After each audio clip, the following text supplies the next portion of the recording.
Ok, rebonjour. Nous reprenons cette deuxième partie du cours Bé'a Lotra, Bezrat Hashem, deuxième partie, d'après les explications du Roi Chaim Akadosh sur le Parashat Hashavua. Deuxième sujet, un des deuxièmes sujets qui est traité dans la Parashat Bé'a Lotra, c'est le sujet des voyages. La semaine dernière, on en a parlé un petit peu dans la Parashat Nassau.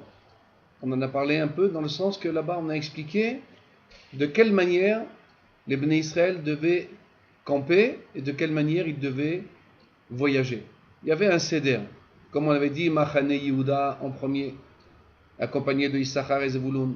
Ensuite, Bnei Gershon, Bnei Merari.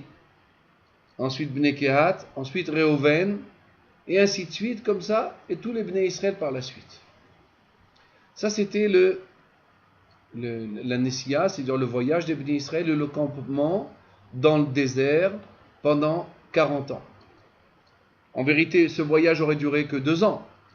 Il aurait duré même moins que ça, en 1 an. Seulement par la faute des Meraglim, par la faute des explorateurs, alors on a été obligé de tourner dans le désert pendant 40 ans.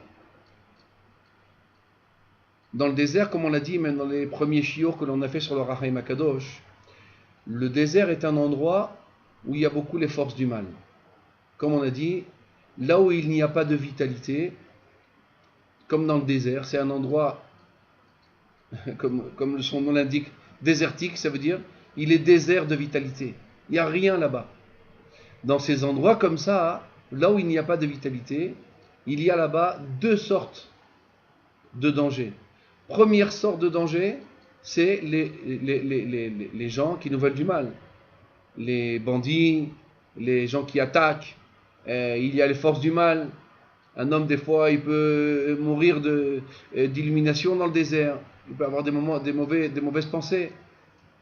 Et aussi, deuxième chose, deuxième force qui sont négatives dans le désert et dans les voyages en général. Lorsqu'un homme voyage, alors c'est sûr que c'est pas comme un homme, il est dans sa maison, accompagné de sa famille et de ses enfants et de sa femme.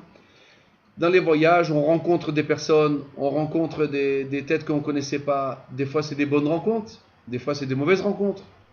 Et des fois, ça peut écarter l'homme d'un bon chemin à cause d'un voyage qu'il n'aurait jamais dû faire. Et malgré ça, on voit que Dieu a voulu que l'on fasse 40 ans de voyage dans le désert. Alors, Dieu nous a donné une manière de pouvoir passer ces 40 ans, Béchalom, de les passer d'une manière, Béchalom, comment on dirait en français, ça veut dire, en étant Béchalom, ça veut dire en étant, j'ai pas le mot qu'il faut, je suis désolé, ça veut dire de traverser comme cela, comme il faut, sans être endommagé. Voilà, sans être endommagé. C'est pour ça, quelle était la force de la Torah Kdosha? Comment le Ham Israël, pendant 40 ans de désert, on a traversé d'une étape à une autre. Comme on a dit dans les shiurs précédents, 42 étapes. Depuis le moment où on est sorti d'Égypte jusqu'à l'entrée en Eretz Israël, les Bnei Israël ont passé 42 étapes. Ça veut dire que là où ils allaient, on a dit que la Shrina les accompagnait. Pourquoi la Shrina les accompagnait? Comme on a dit, parce que le Machane Shrina, il y avait au milieu du Ham Israël, le Machane Shrina, ça veut dire que le centre vital, le centre du monde des Bnei Israël à l'époque, dans le désert, c'était le Machane Shrina. C'est quoi? C'est le Mishkan. Là où il y avait le Misbeach, là où il y avait le Kodesh HaKodashim, là où il y avait les Ktoret, ça veut dire le Machane Shrina, là où Dieu a résidé pendant tout le temps où on était dans le désert. Lorsque la divinité réside quelque part, toutes les forces du mal sont écartées. Le mal ne peut pas avoir de force à un homme qui est attaché à la Torah, au mitzvot et au chemin d'Akadosh Baruch Hu. Ainsi, la Torah nous dit que pendant 40 ans, les Bnei Israël allaient d'une étape à une autre. La Torah nous dit que des fois, je vais vous lire la paracha. Qu'est-ce qu'elle nous dit dans la paracha? Les filles alot et anan me alaoel. Je vais vous le dire en français directement. Suivant que lorsque le nuée qui se trouvait sur la tente d'assignation se relevait, Alors les Béné Israël devaient décamper, devaient commencer à partir dans leur voyage. Et là où cette nuée s'arrêtait, là les Béné Israël devaient camper. La Torah nous dit, d'après Dieu, ils voyageaient, les Béné Israël, et d'après Dieu, ils campaient. Ça veut dire que c'est Dieu qui leur disait en permanence quand il fallait voyager et quand il fallait camper. Des fois, cette nuée restait sur le camp d'Israël pendant beaucoup de jours. Il y a des fois que ça pouvait durer une année. Il y en a, ça pouvait durer du soir au matin. Des fois, ça pouvait durer 2 jours, 1 mois. Et ainsi, suivant ce que Dieu leur disait, suivant Alpi Hashem Yahanu, Ve Alpi Hashem Isa'u.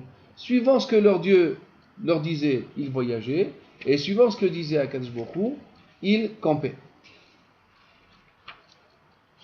Ainsi, la paracha nous parle du campement du Béné Israël et du campement des Béné Israël et comment à chaque fois ils devaient s'en aller. Alors, je recherche un passouk. Ensuite, la Torah vient et continue, nous dit comme ça. Vayehi bin so'a ha'aron. Et ce passouk là, on le dit chaque fois qu'on sort le Sefer Torah dans la synagogue. Alors, Moshe Rabbeinu, dans le désert, elle avait l'habitude de dire ce passouk. Vayehi bin so'a ha'aron. Vayomer Moshe.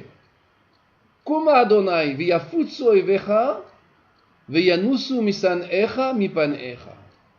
La passouk nous dit comme ça. C'est un verset qui est remarquable parce que regardez dans le Sefer Torah comment il est écrit. Il y a 2 lettres qui précèdent et qui succèdent. Nun à l'envers au début de la paracha et Nun à l'envers à la fin de la paracha. Et qu'est-ce qu'elle nous dit cette paracha?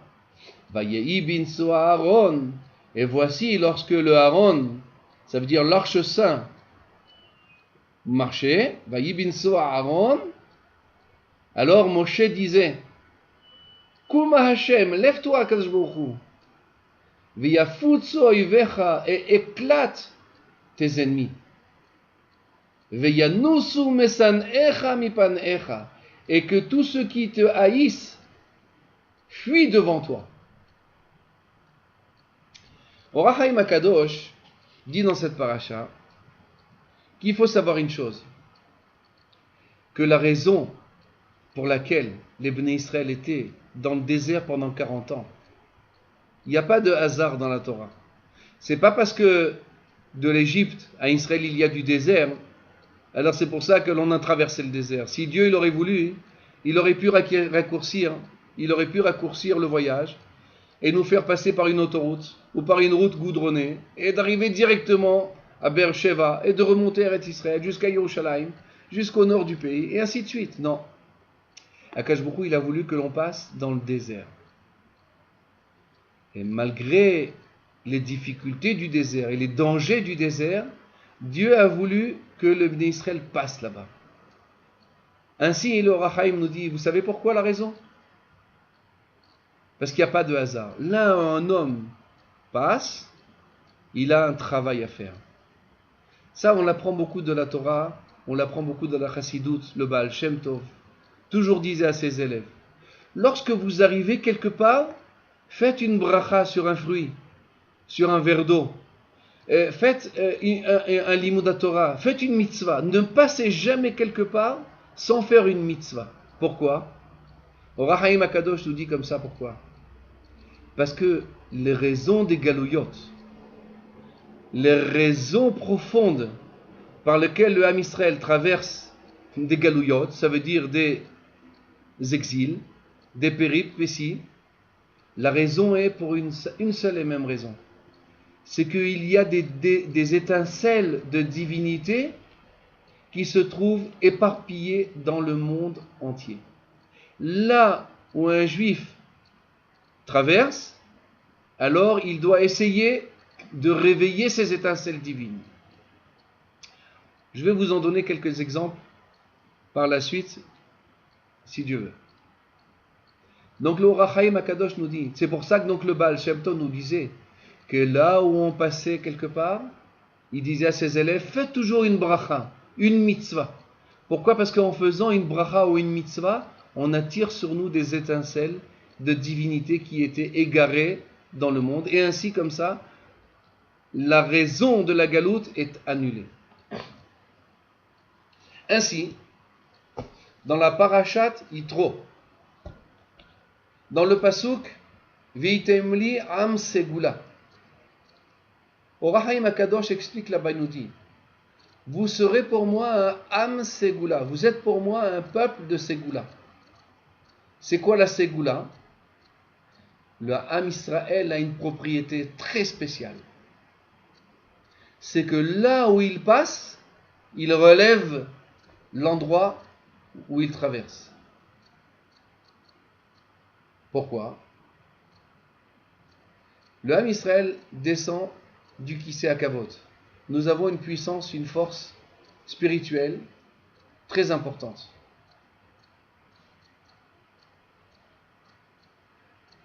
Et lorsque cette force, lorsqu'un Am Israël, lorsqu'un Ben Israël qui garde la Torah et les mitzvot passe quelque part,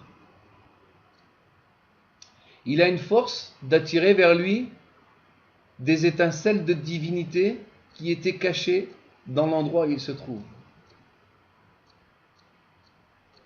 Comment? Plusieurs raisons, plusieurs manières. Une mitzvah, quelqu'un par exemple donne la tzedaka dans un endroit où il n'y a rien là-bas. Quelqu'un fait une bracha, fait une tfila, il s'arrête et il doit prier mincha sur le bord de l'autoroute, en plein milieu de la campagne, dans un endroit où il n'y a aucun juif qui ait jamais passé là-bas. Et puis la nuit est tombée, et arrivé le zman de faire mincha. Alors il dit au Or HaChaim Akadosh, ça c'est une chose. Lorsqu'un juif passe quelque part, il fait une mitzvah, ou bien il étudie la Torah, ou bien il prie une tefila, alors les étincelles de divinité qui se trouvaient là-bas sont attirées vers elle. Et ainsi, dans la parashat Yitro, nous dit le Or HaChaim Akadosh que on s'appelle Am Segula. C'est quoi la Segula du Am Israël? C'est quoi une Segula? Une Segula, c'est comme quelque chose, un talisman. En français, on dit un talisman. C'est quoi une Segula? C'est comme un talisman. Ça veut dire quelque chose qui n'a pas de raison logique. Mais c'est quelque chose de spirituel. Ça veut dire que le Am Israël a cette force de pouvoir attirer à lui les neshamot, des étincelles de divinité qui étaient perdues. Il dit au Or HaChaim Akadosh, où a commencé tout cela? Avec Adam Arishon. Adam Arishon, lorsque Adam Arishon a fauté, il s'est séparé de sa femme pendant 70 ans, si je ne me trompe pas. Les années où il s'est séparé de sa femme, alors il a eu ce qu'on a en français, une pollution nocturne. Ça veut dire il a émis une semence pour rien. Lorsqu'un homme doit amener des enfants au monde, alors bien sûr, avec sa femme, alors la semence présente amène à tirer vers la semence est une neshama qui, lorsqu'elle va rencontrer le côté femelle, elle va créer un corps, et ce corps va devenir un bébé, et ce bébé va devenir un homme, et ainsi de suite, et toute la création, comme tout le monde le sait. Si que Dieu préserve un homme, parce qu'il n'a pas préservé sa pensée dans la journée, par exemple, il a regardé film interdit, ou bien il a regardé dans la rue, et il ne fait pas attention à ce qu'il regarde. Alors cette chose-là entraîne une impureté sur un homme. Une pensée qu'un homme est étrangère, des pensées qui ne sont pas permises, entraîne une pollution nocturne.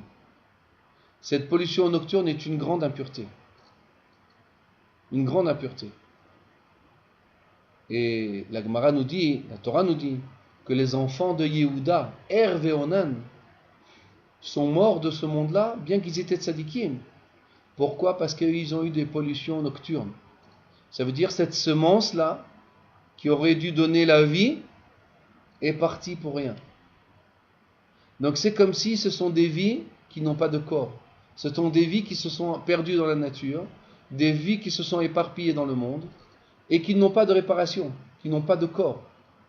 Un homme qui vit, il peut réparer. Pourquoi? Parce qu'il peut faire une mitzvah. Il peut étudier, il peut faire des mitzvot, il peut aider son prochain. Par contre, une semence qui est partie dans le vide, ça entraîne que cette semence-là qui aurait dû donner la vie est comme une étincelle divine qui est éparpillée dans la nature, qui est perdue dans le monde.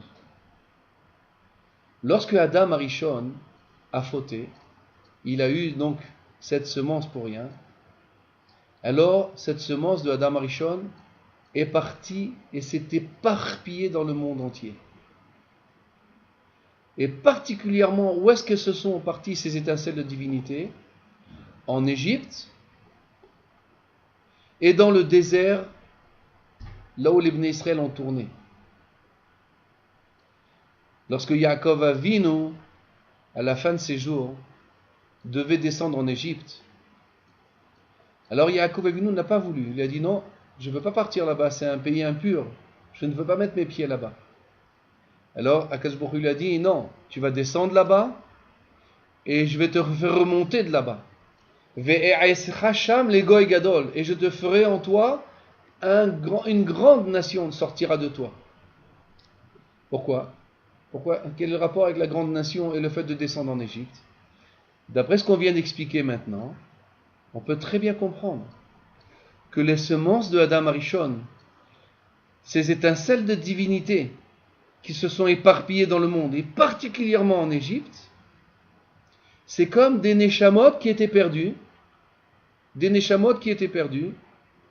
et qui n'avaient pas de réparation possible.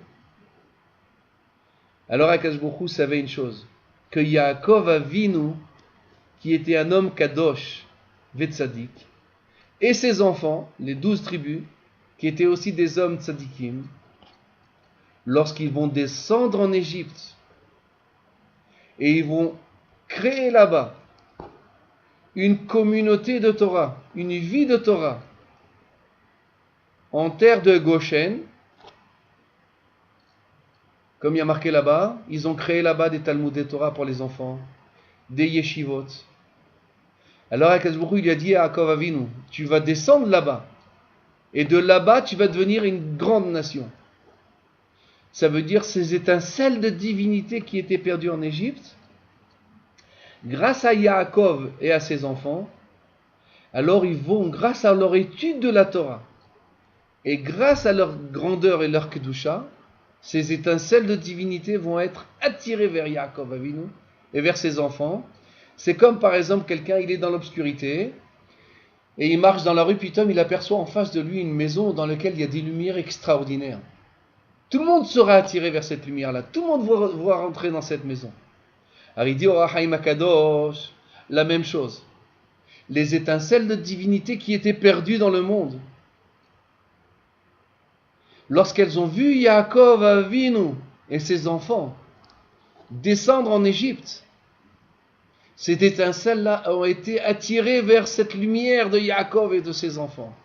Il dit au Rahaim Akadosh comme un aimant, comme un magnet, il dit le Rahaim dans la paracha Vayigash, et ainsi dans la paracha de Vayechi, et ainsi dans notre paracha. La force du tzaddik, lorsqu'il descend quelque part, le tzaddik, Yaakov Avinu, il a une force d'attirer le bien vers lui, d'attirer les neshamot tovot. Il a cette force d'attirer le tov, le bien vers lui. Ces neshamot perdus qui étaient les descendants de Adam Arishon, qui étaient les semences de Adam Arishon, l'homme le plus saint du monde, c'était l'homme le spirituel du monde. Ces étincelles de divinité qui ont souffert pendant des années ont trouvé le repos lorsque Yaakov Avinu est descendu en Égypte avec ses enfants. D'ailleurs, nous fait remarquer le Rahaim Akadosh. Pourquoi La terre où les Bnei Israël sont descendus sont appelés Eretz Goshen. Pourquoi ça s'appelait Eretz Goshen? Goshen, en hébreu, la racine du mot Goshen vient du mot la Geshet. C'est quoi la Geshet? Magash, c'est comme un plateau. Ça veut dire que la terre de Goshen s'est présentée comme un plateau, comme quelque chose sur lequel on va présenter un bon plat. Eretz Goshen, sur lequel les Bnei Israël se sont installés, sont devenus comme un plateau sur lequel toutes les étincelles de divinité qui étaient perdues en Égypte, l'endroit le plus impur du monde, que personne ne pouvait sortir de là-bas. Donc même si un homme il voulait faire tchouva, il ne pouvait pas.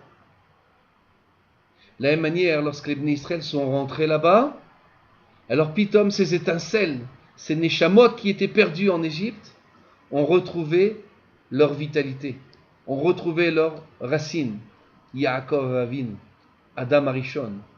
Et ils ont repris et ils sont devenus des corps. Et ils ont donné la naissance au Ham Israël.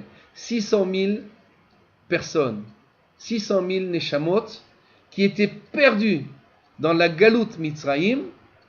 Donc c'est pour nous dire en quelque sorte, toute la Galout Mitzraïm,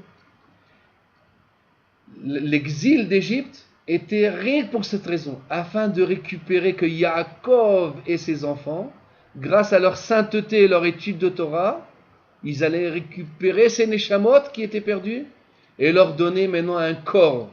Et grâce à ce corps, ils vont pouvoir réparer et ils vont pouvoir faire à leur tour des mitzvot. Et c'est comme ça que Yaakov Avinu a sauvé le Ham Israël. Et c'est comme ça que Yaakov Avinu est venu habiter en Eretz Goshen, dans la terre qui s'appelle Goshen. Ça veut dire comme un magash, comme un plateau sur lequel les neshamot qui étaient perdus se sont retrouvés. Ça c'est Eretz Goshen. Donc ainsi, il nous dit le Ohr HaChaim HaKadosh,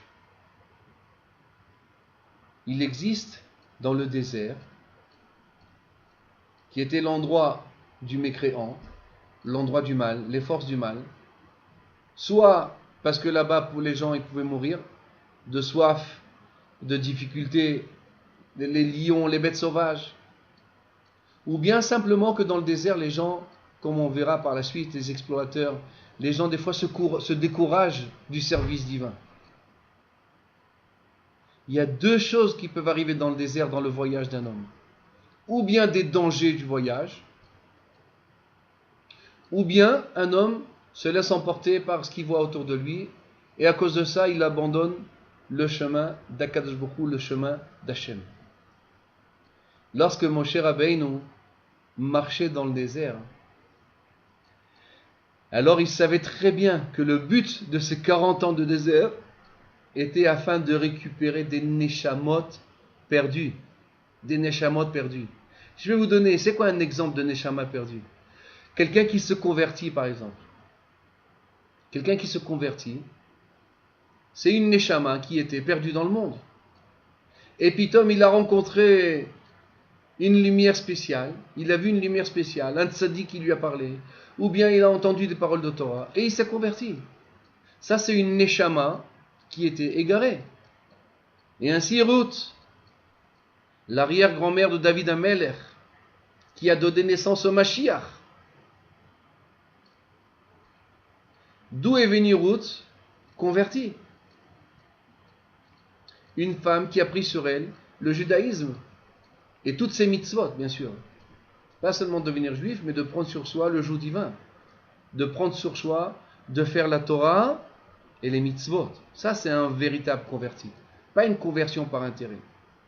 Alors il nous dit le Ohr HaChaim HaKadosh, Vayi binsu Aaron, lorsque les Bnei Israël ils campaient dans le désert, ou bien lorsqu'ils voyageaient, c'était afin de prendre avec eux toutes ces étincelles de divinité qui étaient égarées dans le désert. Comment?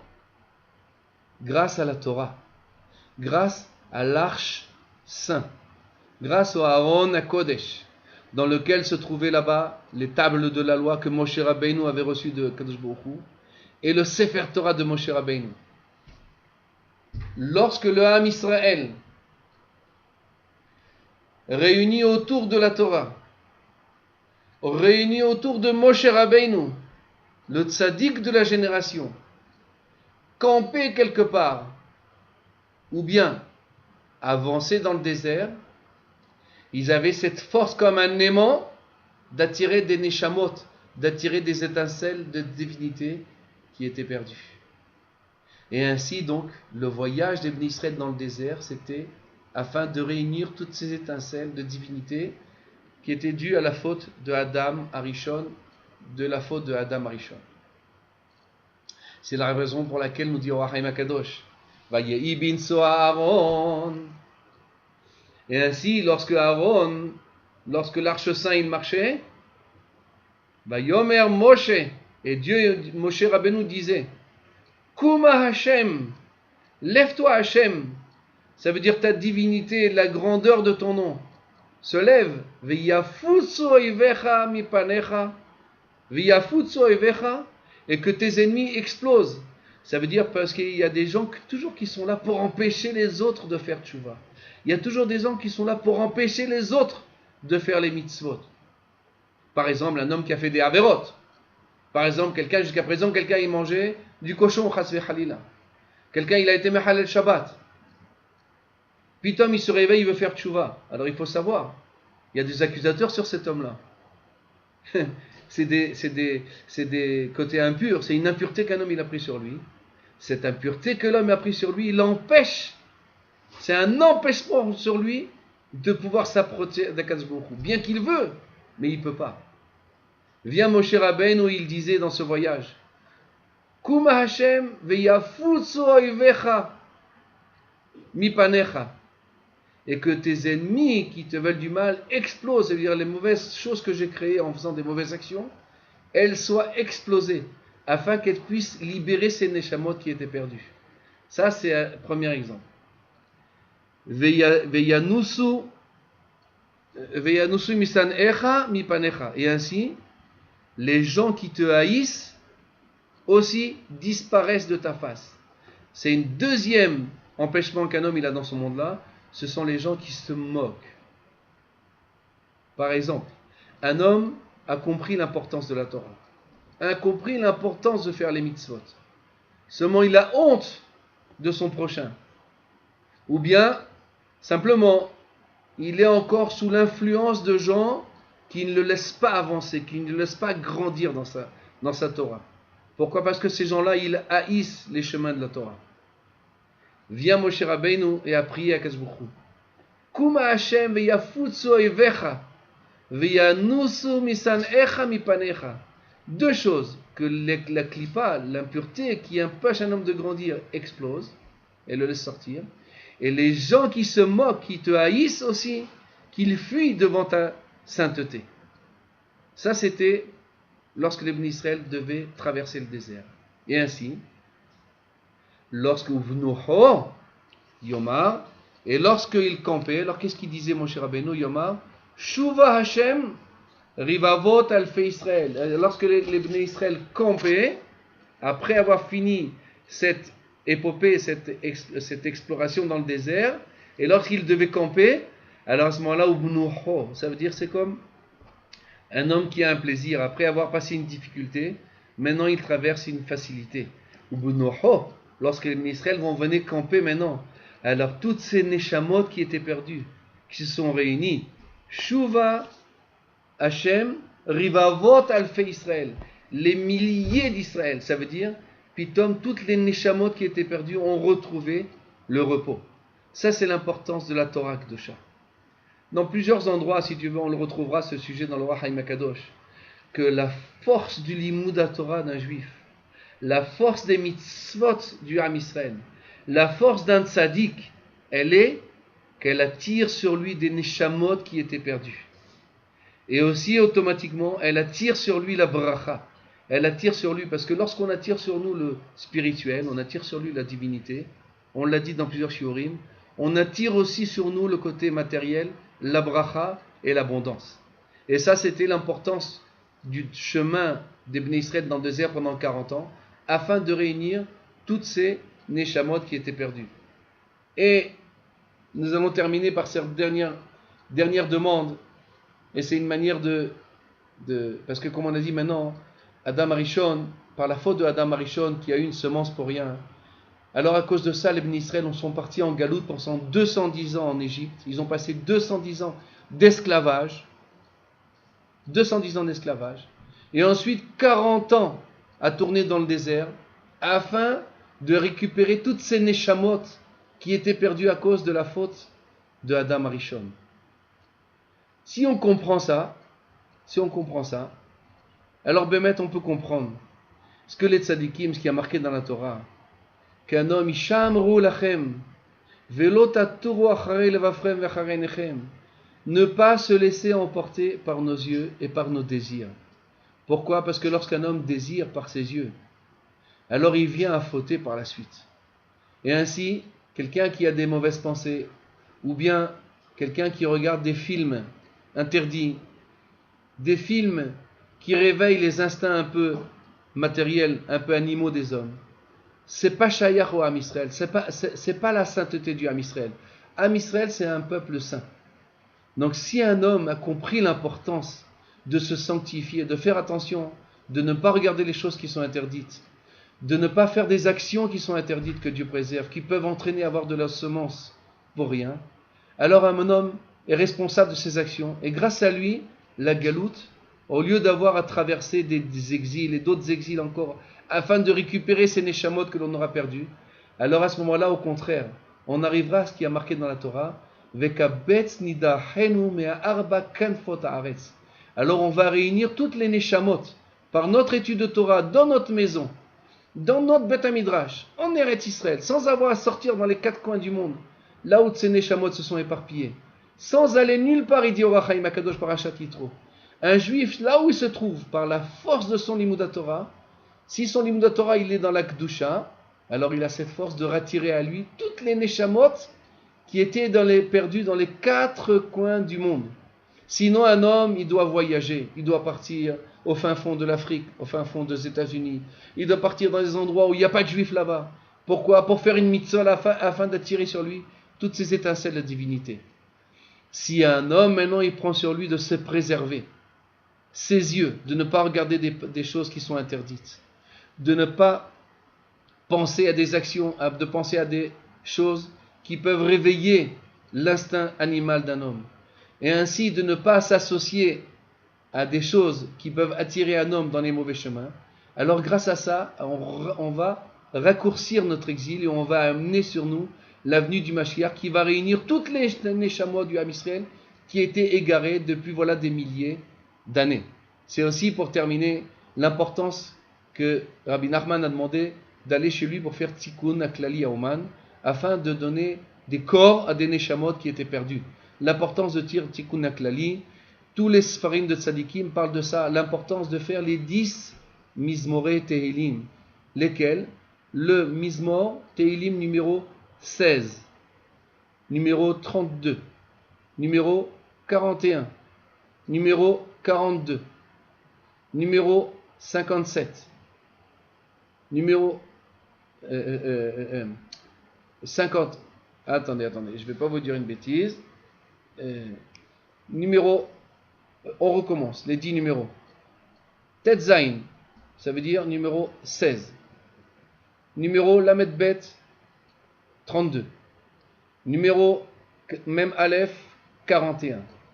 Mem Bet, 42. Nun Zain, 57. Nun Tet, 59. Ain Zain, 77. Tzadik, 90. Kouf Ei, 105. Kouf Lamed Zain, 137. Kouf Nun, 150. Ces 10 mizmorim, ces 10 mizmor de Teilim, nous dit Rabbi Nachman, a une force de réparer et de redonner la vie à des neshamot qui étaient égarés dans des mondes par les péchés qu'un homme aurait pu faire.